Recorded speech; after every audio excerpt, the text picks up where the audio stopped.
Nice to have that.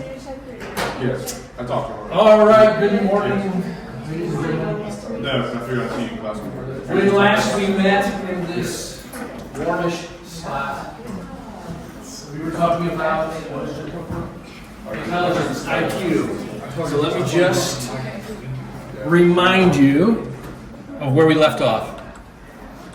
Okay? We started talking about these three questions.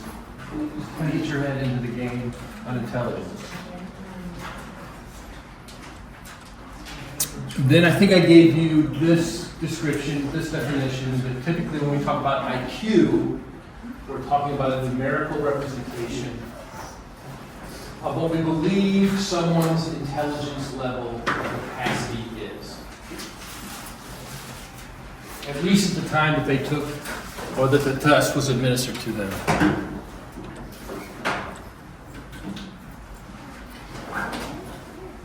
So when we are assessing intelligence, these are the kinds of things that we're looking at. This is just a short list. We want to see how they process information, basically, how they respond to it. And what part of the brain may be impacted by something either negative or as a strength. So typically when I'm looking at an intelligence, giving an intelligence test, I don't really call them that. I call them cognitive ability. Because I'm looking at their strengths and weaknesses in their cognition, in their actual brain. I have a friend who's having their daughter tested for some concerns, and they're going to administer a cognitive ability test. And so she was talking about that. And I know her daughter. I said, well, very wonderfully average intelligence. All right, she's fine that way. That's not her problem. But I recommended a certain measure, so that we look at things like processing information. Some of us process information really quickly. That's not me. I don't process quickly. It takes me time, and depending on how I'm getting my information, is it visual processing, is it auditory processing? That can affect how quickly I can use that information to do something with. Or working memory. My working memory is pretty average. My wife's working memory is above average, right? And she's able to hold things in short term much longer than I can. So that test is looking at those kinds of things. What does an IQ number and or test not do? It's not going to tell me whether you're creative. We've all seen incredibly creative people who, if you were to give an intelligence test, would fall below average. Right? People that are struggling cognitively, if they can sit down and play Mozart, or they can create music. Right? So it's not a measure of creativity whatsoever. It's not a measure of your emotional intelligence. You've heard that phrase, emotional intelligence. How would you define it? I'm sorry, I put you on the spot. Yeah, one's ability to process information in a mature manner. Yeah, definitely. Mr. Chat, look up what is emotional intelligence. Anyone else have a guess? Emotional intelligence? How you process emotions, and in those moments when emotion is involved. How well can you navigate that space? Particularly then interpersonally. Emotions kind of get involved when we're talking with others and we're involved with others. How do we navigate that? Did you find it? Yes. Understanding emotions, your own and other people's, and using that to understand and act wisely. One more time, a little slower. Emotional intelligence means understanding emotions, your own and other people's, and using that understanding to act wisely. Okay. How well do you know yourself? How well do you know how you portray yourself to others? How well can you pick up on the emotions of others and convey to them the emotion you want them to see in you? It's a whole different ballgame that an IQ test is not being measured. Here's a shocker. Your EQ, your emotional quotient, is more predictive of your future success than your IQ is. better you are at knowing yourself and how people operate and can move in and out of those spaces, the more successful you're going to be. They do have some measures that will look at that. I have to check. I don't think they really have what I would consider to be standardized, but it at least gives you a starting point to talk about what you may or may not know, or by yourself or about others. It doesn't tell us anything about your practical skills. Back to your buddy who could, was it an engine? Yeah. Anything can. Tear it down, put it together. Probably an engine he's never even seen before. He understands the principles and he can just do it. It's not going to measure that. It's not going to measure that. And it's not going to measure wisdom. Now, if you think about it, think about life and doing life. These are pretty important. Just to do life. Right? But we have focused on that which makes you more capable academically. Basically.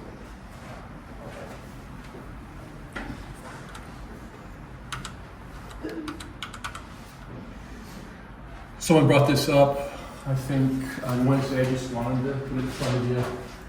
When we talk about people being smart, it's just a very general word that is, in my opinion, not helpful, yet I use it. But there's book smart, there's street smart, there's socially smart. Yes? Is IQ something that can be like improved? That's a great question. Ask it louder for the rest of the crew. Is IQ something that can be improved on? Is IQ something you can improve on? Thoughts? Yeah? As you get older, your IQ does change. Definitely. Okay, so you may have heard that. As you get older, hopefully you've acquired more knowledge. Right? Is that kind of what you're getting at? You know more things, to do more things as you get older. You've practiced like receiving, calling, communication. Right. So- You become a better thinker, more mature in your thinking. Am I with you? Yeah. You get faster. Correct. And that does, for most of us, happen as we age. Although IQ influences that, if we're accurately measuring IQ, my IQ now as a 63-year-old is the same as it was when I was a 23-year-old. If we're measuring it well. And that was one of the problems we had with early measures. We were measuring how well a person was educated. Well, that's a huge variable.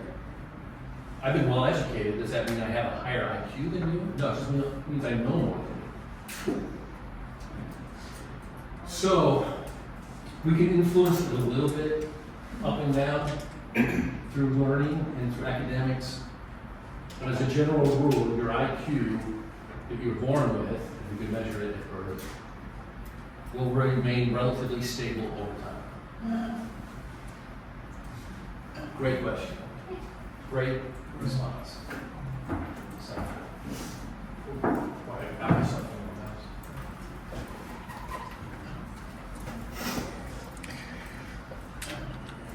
Oh, emotion. Okay, there we go. Here's my definition of smartness. That's mine. It hasn't been approved. You have to find a dictionary.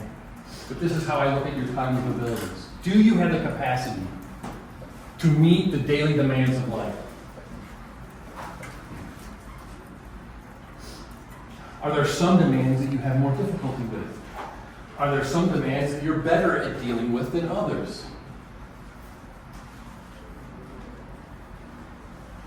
Now, all that rests on the capacity of your brain. So whether I'm on the street, or with a book, or in a social situation, how good am I at navigating those? In some ways I may be better, or less. Or weak or strong, would be another way to say that.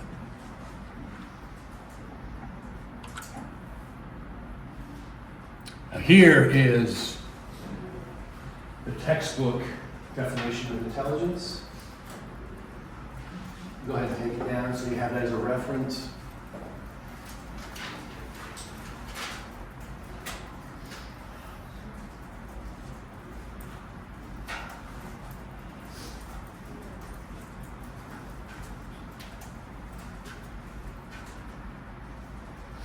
What do you think? Guys, no pun intended. The capacity to reason, plan, solve problems, think abstractly, comprehend complex ideas, learn quickly, and learn from experience. Are you good with that definition? Yay or nay? Thumbs up if you're good with it. Thumbs down if you're not good with it. Thumbs sideways if I don't care if it's good or not. There you go. Thank you. Appreciate your honesty. But we would say, if a person is average intelligence, they should be able to do these things.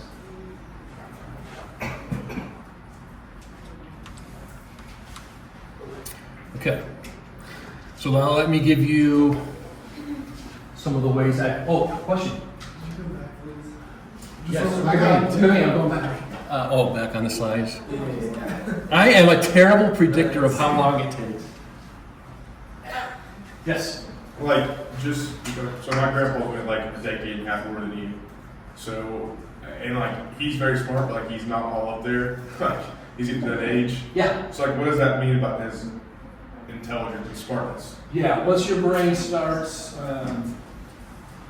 losing volume and begins to become weak in those areas, that would definitely impact So, like, an accurate IQ measure. yeah, so when does your IQ just like start decreasing? Right before it starts decreasing. Right before it starts decreasing. Now, you may see some differences in memory, and their cognitive capacity is fine, but typically that's the first thing that we see impacted. You know, in age, is memory. But that shouldn't impact the overall score on your IQ. I'll use it as an example. You'll get a general number. What does that number mean? Well, it means when we added everything together, that's what it averaged out to. Now, your graph could be way up here on something, and way down here on memory. And unless you look at those particular things, you're just going to look average. Does that make sense? Yeah. Because you said like your IQ is the same as it was when you were 20. So I didn't understand that word because, like, you're not much older. No offense, I'm much older. None taken? You didn't want an A. I know. All right. Are we good, buddy? Good? Okay.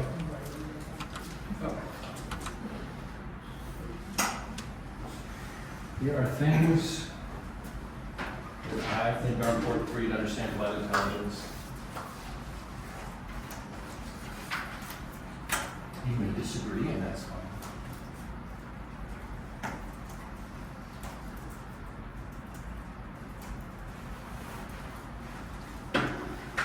Can anyone, or would anyone, be willing to say this in clear language? What am I trying to get at with this statement? Ideas? How do you read it? How do you hear it?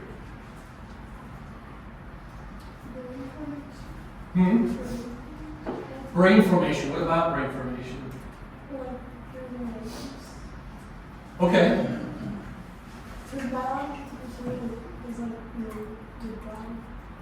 Correct. Okay. So you're looking at the biological capacity? And so what's the actual physiological structure of your brain and how and where is it developed? Correct. Yeah. And how are your frontal lobes established? Yeah.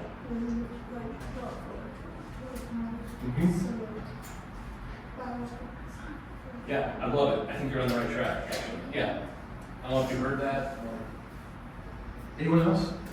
What do you hear when I say biological capacity? Two words. One begins with a B. Born with? Huh? Born with? Born with. That to me is a great translation of biological capacity. What were you genetically, biologically born with? Your intelligence was determined before birth. It's an expression of your genetics. Hopefully hopefully you had a typical in utero experience, and everything was fine with the birth, and you haven't experienced any head trauma like concussions. Yeah. But your brain is what you were born with. Let me say this a different way. If because of your genetics, you have a particular strength in an area, or a particular weakness in an area, you're not going to be able to change that. If you are cognitively, if your genetics say, you're not going to do this very well, it's not going to matter how hard you work on it. You're not going to change the biology of your brain. We're working on it. We're working on it. Yes? I'm kind of confused about like how does this affect maybe students with autism who learn to very well like function with their symptoms and like overcome those. Great question. Did you hear it in the peanut gallery? Gosh, your ears are great. Did you hear it really? Oh, man. Heritage. It should be in my class. All right. All right, here's what I heard the question. Okay, what about kids with autism? Autism is here's a nice fancy word, a neurodevelopmental disorder. What do we mean by that? You're born with it.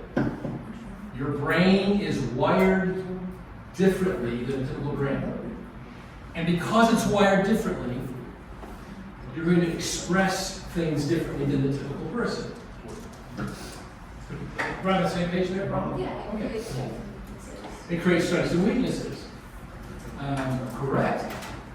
We can't even talk about autism as a singular thing. There's high functioning and low functioning. And they're all on that same continuum. You are not, right now, currently, we don't have the capacity to cure autism.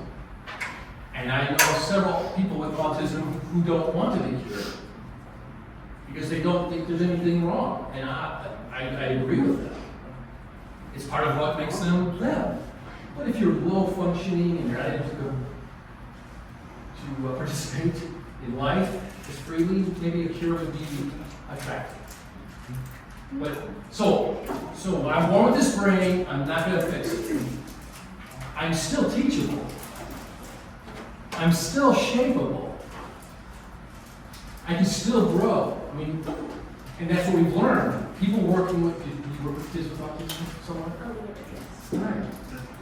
There's strategies and ways that we can help them use all that they have to the fullest capacity. Just because I say you are born with a limit doesn't mean that you are currently right now living at the extremes of where you can push that. Does that make sense? Kind of? Yeah. Ask me what. I'm not sure if it made good sense. No, I think that makes sense. I mean, so like we still are able to train these weaknesses though. Correct. Correct. So then I'm sorry, go ahead. I interrupted you. what are you saying with this lesson though? Like, even though we can train a weakness to be like the best it can be, it's still always going to be a weakness. Yes. I use the word ceiling. You know, if I were to show you the 60 different cognitive abilities that we measure, each of us have a ceiling on how far we can take that, or how far it would allow us to go. Most of us are not living at that ceiling. Similarly, you look at that same scale, and we're going to have a basement. We're going to have a floor. Right? Kind of our baseline, where we're starting from. And most of us operate out of that baseline just fine. But we may misunderstand someone with autism or cognitive disability and think, well, that we know what their baseline is. Probably not. You haven't tried to get all you can out of what their capacity is. Great question. Thank you for asking that. Other thoughts? Other thoughts? Okay. Contextual forces, what do I mean by contextual forces? How did you interpret that? Well, forces that are contextual, Trotter. I mean, if you're using these phrases, you don't know what they mean. You might be better know. How do you hear it? What do I mean by contextual forces? We just talked about it. Would it maybe be like, contextual forces, would it maybe be like both what we learn through experiences and like, what we're exposed to? Correct. Everything that happens to and around us, our context, our living space. Go back to our autistic friend. What we know is we can influence their full capacity by how we approach, teach, or we provide experiences for them. That's the contextual force. Similarly, I mean, if you take a kid with high IQ, don't give them an opportunity, they're not going to fully reach that potential either because the context didn't provide for it. I'm a little confused, but the sentence seems like kind of confusing because it's like, this is what you're born with, and then, you know, you choose. Like, and grow up. It just kind of is confusing. I think that's fair. I'll try to answer it two ways. Who are my athletes? So let's talk about physiology. Now, I am a 6'2" male with several internal problems. I have a heart that's affected from birth. I was born with it, how it is. But it restricted my ability to fully participate in things that I wanted to. But I still have a body, right? And I still want to do things. And I still can. I can train my muscles, I can build my muscles if I want to, or if the environment's for it. So genetically, I've been told how far I can go with my muscles. Have I tested that to its max? To be honest, no. Are the athletes in the room trying to push to their maximum performance level? Is that fair language? How much can I get out of this tank? How much? They work out, they practice, they develop, right? And they get better, but there will be a ceiling. You're only going to get so good. And then you're going to look down here, and you're sitting next to a guy, you're playing next to a guy, or you're setting the ball to somebody. That's not your position, I don't think. You're looking. And they're the same height, maybe similar build, and they've got 6 inches of leap on you. And more extension of arm. And a gene that says you are going to be able to take in more air than the average person. Right? Not helping yet? Oh, okay. Okay. So even though I'm born with this, how far can I take it? And that's going to depend on my context. If when I was born, someone stuck me in a corner and said, listen, you just need to focus on this, I would not be the physical specimen behind it. Okay, I thought that was good for a laugh. Must not be. So here's my other illustration. Anyone from Indiana? We love our corn, don't we? You don't love corn? Who said they don't love corn? I love it, but like, I know it's corn, cornfields at the end, but the last time I had corn on the cob was probably like 2 years ago. Dude. Is that weird? Yeah, it's weird. Who went to State Fair this year? State Fair? Did you? Some of you are 4-H. You had to. Yeah, okay. Did you get corn on the cob? Yeah, for $20. Sometimes It's really expensive. when you're showing you kind of have your own food and you try to not spend Right. it on the fair. Right, because it's incredibly overpriced. Oh, it's incredibly. Overpriced. The prices went up already. We don't need to get me started on it this year. No, I'm going to quickly move away.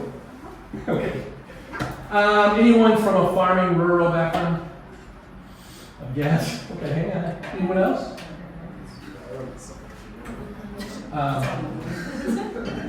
Where was I raised? Do you remember?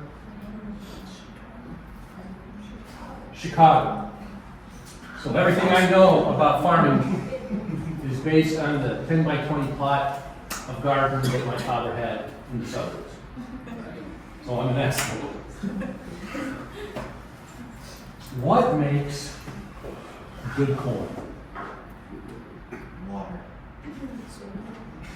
Oh, interesting. Water, soil,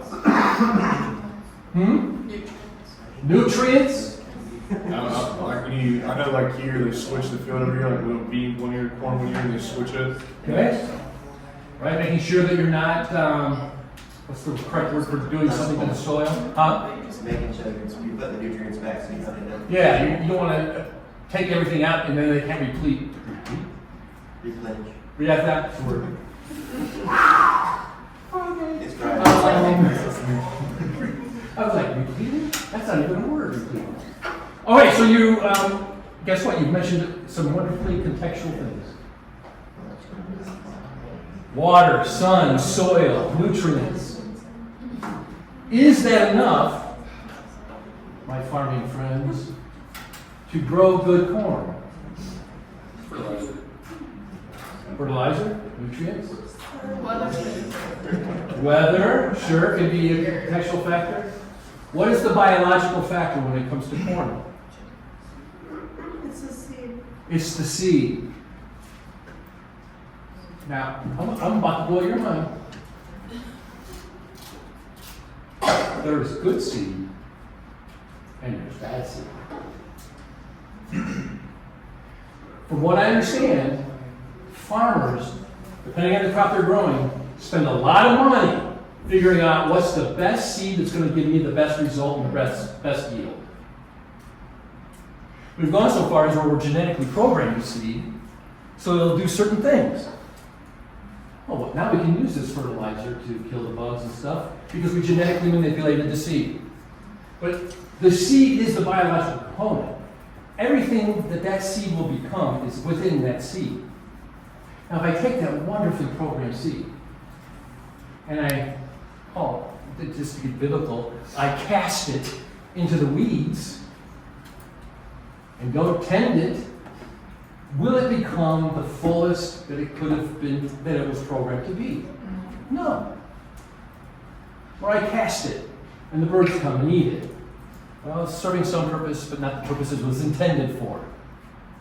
But if I sow that into good soil, and I tend it, and I take care of it, and then there's no tragedy like a flood or something like that, that seed is going to become what it was programmed to become, what it was genetically designed to be.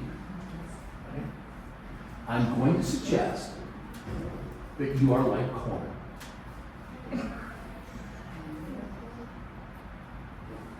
Wonderfully, genetically. Do I? Yes. Yes, some of you wandered into the weeds. No, not into the weeds. I was projecting.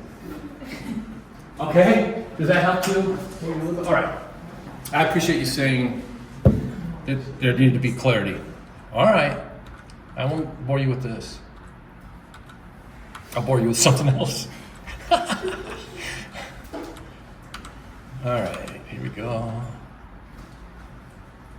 Yeah, this is just re-saying what I've already said. If you look at your notes and you feel like you've caught this idea, don't write it down. But if you feel like this really sums it up nicely, go ahead and jot it, and I will try to give you enough time to take it in.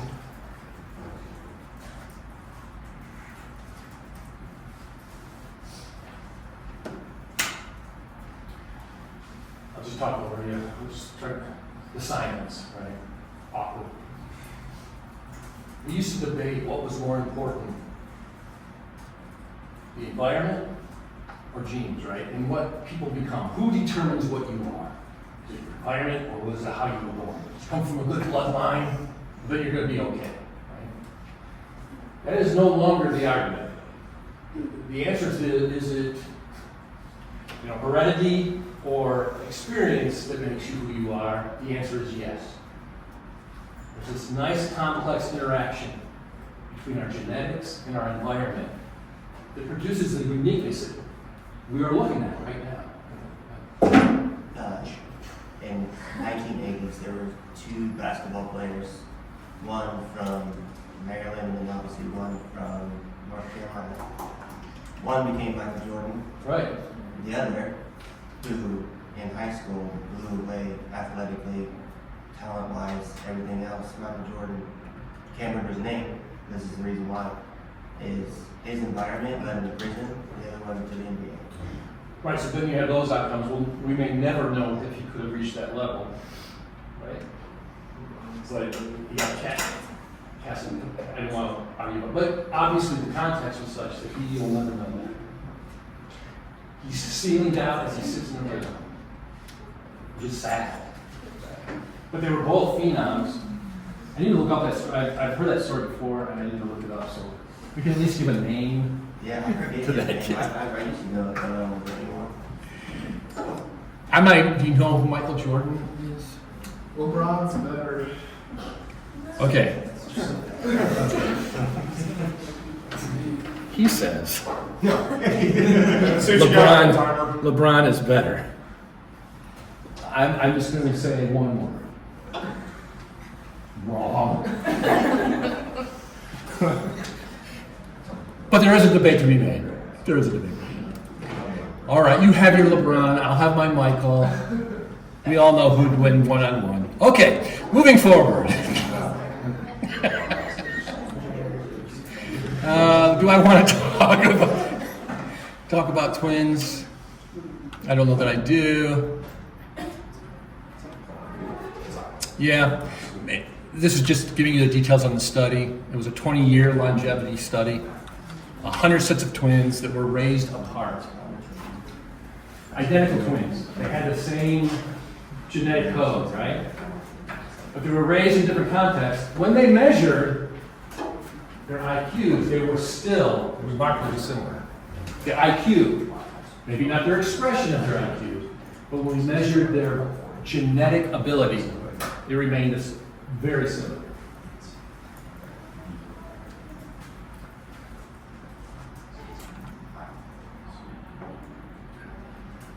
Yeah.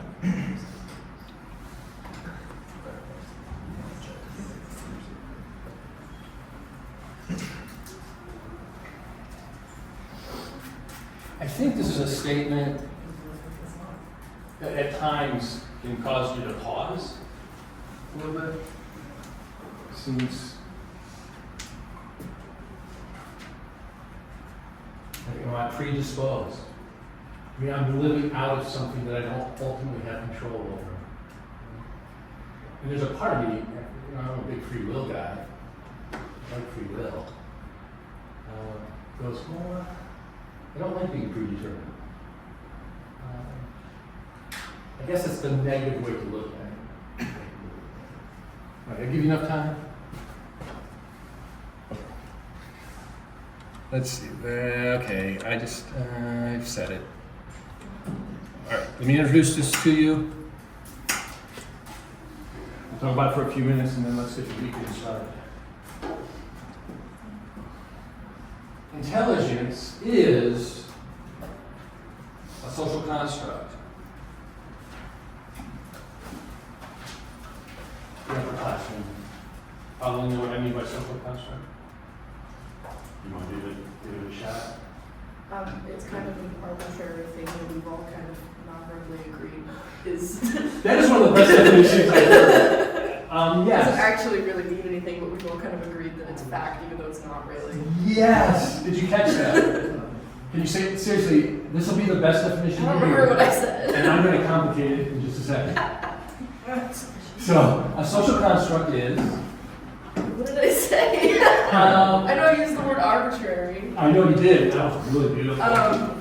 It's something that we all have kind of all agreed is fact, even though it doesn't actually really mean anything. I want you to think about that. most of what we say is real is the result of it being constructed, socially speaking. Time, money, justice, faithfulness, smartness, ADHD. All of those are social constructs. There was enough of us that agreed that it was important to say it was real. Now it is. It's completely possible that those things don't exist in another reality or in other parts of the world because they didn't construct it to be that way. So even though I've told you, listen, intelligence, your cognitive ability, genetics, and context, intelligence in and of itself as an idea is still what we choose to define it as. Let's just say we lived in a world where emotional intelligence was what everybody wanted. We would measure completely different things. And we walk around going, oh, she's so good with people, she's so smart with people. It's a construct. Why is that important for me to say? I know, I feel like it's important for you to have that understanding. But maybe you're just writing it down. If you're just, yeah. They can change over time as social expectations change. And like they may adjust. Man, you guys are seriously bad. This makes me wonder if I said something like that. See, I said brightness. That's go ahead and say what you said. Sorry, I just enjoy when you guys throw random stuff out that's brilliant. It's really good. Like they can change over time as social expectations change, or they can alter. Right. What we think is real now might not be real tomorrow. What we think is important now may not be important tomorrow. Look at how the definition of freedom has changed over time, just from a United States perspective. It's changed. It's evolved, right? It's not the same as it was defined 200 years ago, because the world's changed. So when I was a little boy, this is my last story. When I was a little boy, there was no such thing as ADHD.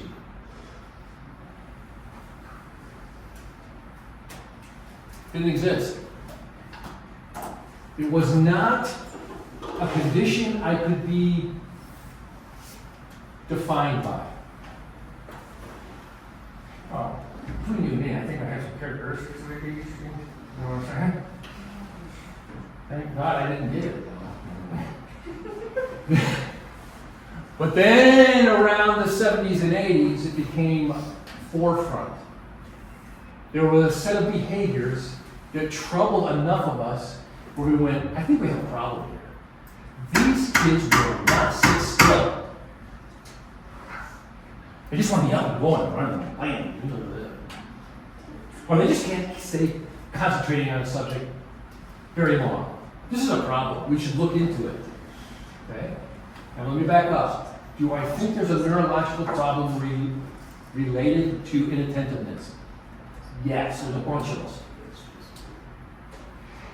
Are there genetic conditions that make you more hyperactive and perhaps to a level that is problematic? Yes, there is. The percentage of population who's been defined as having ADHD, do I think that's due to neurodevelopmental reasons? No. Okay. It's overprescribed, overdiagnosed. We've known this for a long time. But that's what happens with constructs. In my day, someone went on Oprah. You don't know who Oprah is. You do? You do? Wow. Well, who is she? Smart aleck. Who is she? She does like the show where she gives away stuff. That's the entirety of Oprah that you know. You get a car, you get okay, so you know her from a meme. Cool. All right, well, she had a talk show. She was very culturally influential. She said, read a book. Millions of people went and got the book and read it. And she had someone on her show who was crying about the dangers of ADHD, which has been named 4 different things in the last 20 years. Which I settled into. And you know, you had a bunch of people sitting at home saying, oh, Oprah's got this dude on TV and he's a doctor, and he's telling me that my kid might have something that needs to be fixed. And then that doctor described the behaviors of a kid with ADHD. And lots of people went, oh my gosh, that's my kid. They don't listen to me when I tell them to do something. They won't sit still when I ask them to. It just seems like they want to go all the time, even when I'm tired. They can't seem to learn things fast enough. Oh my word, they must have ADHD.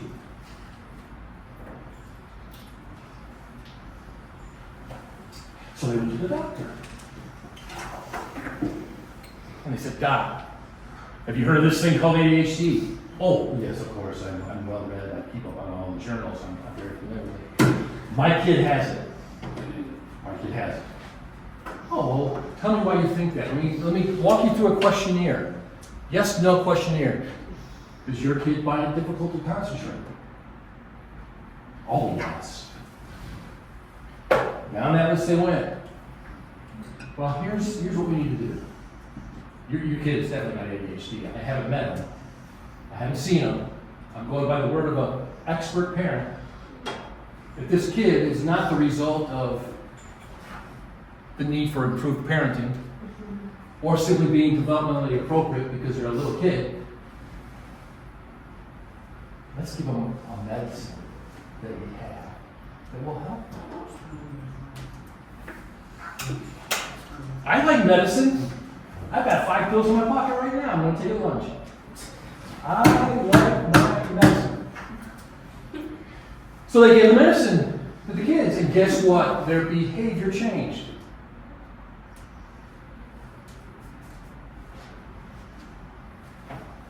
Now, some of you may have been on ADHD medication, and it does change your behavior.